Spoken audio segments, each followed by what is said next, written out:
Kaj ste razmišljali, ko ste napisali to besedilo in ali je to besedilo nastalo prav za slovensko popevko? Ni nastalo za slovensko popevko, nastalo je samo zase, v bistvu. Takrat, ko je prišlo, sem nisem prepisal iz glave. Inspiracija pa moja žena. In tako, ko piše v besedilu, je tista, ki me ima rada, ne glede na to, kaj sem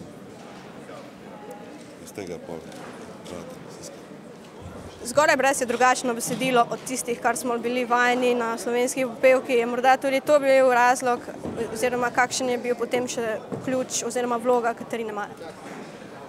Jaz sem končno našel z svojimi stvarmi pevko, s katero lahko izrazim točno te vsebine, o katerih smo danes slišali. In Katarina se točno dobro zlije s tem, kar delam, tako da sem ful vesel, da delava skupaj. Od vseh nagrad, ki bi jih lahko dobili, katero si želeli? Tiste, ki ni bilo za debitantko.